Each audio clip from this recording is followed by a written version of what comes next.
guys, it's that guy with some real news. I'm here to tell you that America is a country divided by racism. We were founded by immigrants who slaughtered Indians and moved towards being a country propped up by Africans stolen from their homeland, forced into slavery, subsequently freed and then marginalized with false promises, and then denied equality. That's the America we have today. We are facing a huge problem in America today with our commander-in-chief, Donald John Trump. He is clearly a racist, and we must do everything we can to get him the hell out of office. He had the nerve to refer to black and brown members of our own Congress as people who, and I quote, come from countries whose governments are complete and total catastrophe, going on to refer to them as the worst countries and the most corrupt and inept anywhere in the world. These are Americans he is talking about here, people. This is dangerous. This is not something the American people should stand for. And it is time that we called a duck a duck. This red-feathered duck also attacked Americans in general when referring to a district in Baltimore as a disgusting rat and rodent-infested mess. He only did that for his own political gain because Representative Elijah Cummings has been a strong voice against Donald Trump regarding his lack of ability to handle the issue of humanitarian aid at the southern border, aiding refugees. He even went as far as calling Cummings a racist and accusing him of playing the race card. Now, what really pisses me off is his propaganda machine, his mouth. He recently has gone on to try to recover from these bigoted remarks by attempting to come to the aid of a well-known African American who was clearly involved with a violent situation abroad.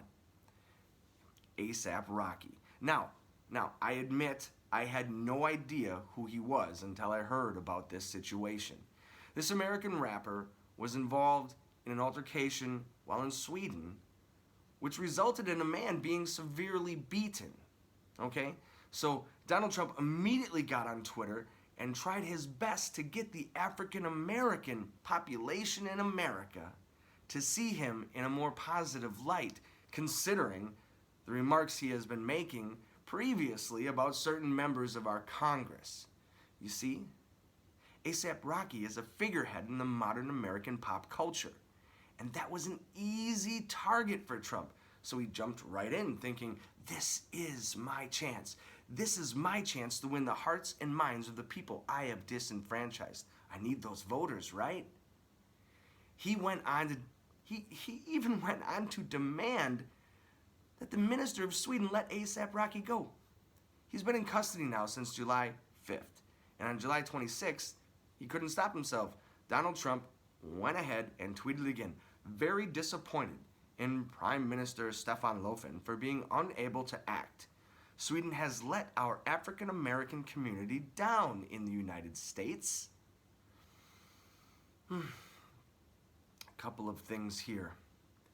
Firstly, he initially condemned Sweden for not letting ASAP Rocky walk free, simply based on all the things that America has done for Sweden.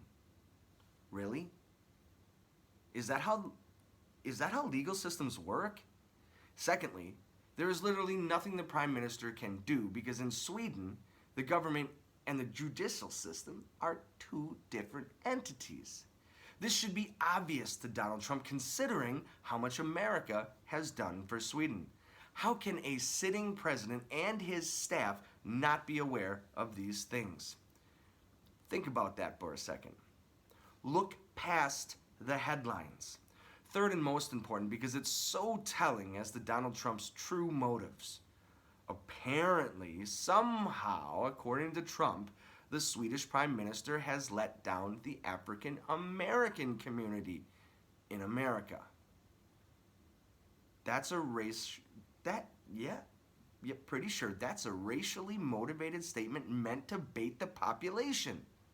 So you're telling me that it would be far-fetched a completely outlandish idea to say that maybe white people or Asian people or Native American people may in fact actually like the music of A$AP Rocky. He didn't let them down as well?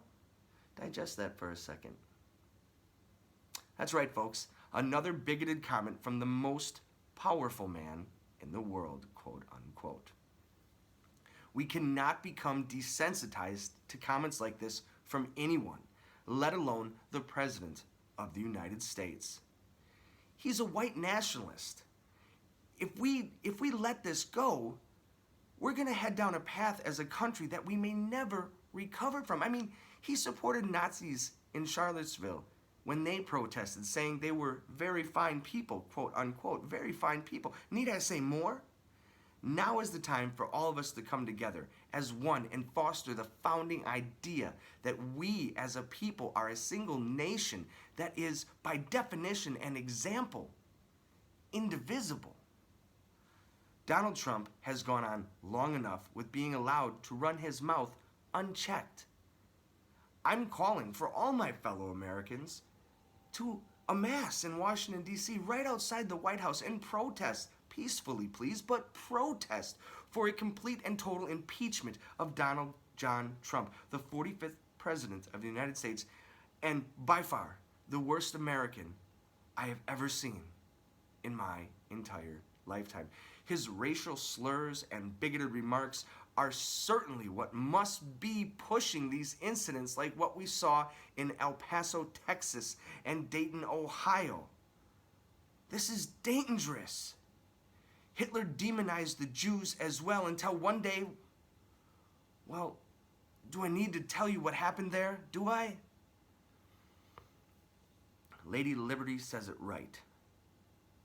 Give me your tired, your poor, your huddled masses yearning to breathe free. The wretched refuse of your teeming shore. Send these, the homeless tempest tossed, to me. I lift my lamp beside the golden door.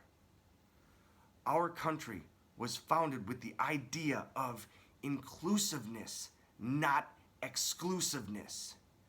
Don't fall for the headlines. Don't fall for the rhetoric. Don't get sucked into the he said, she said bullshit. Remember what America was supposed to be. Remember what we were promised it would become. We are responsible for that. Be vigilant, be informed, and be careful, people.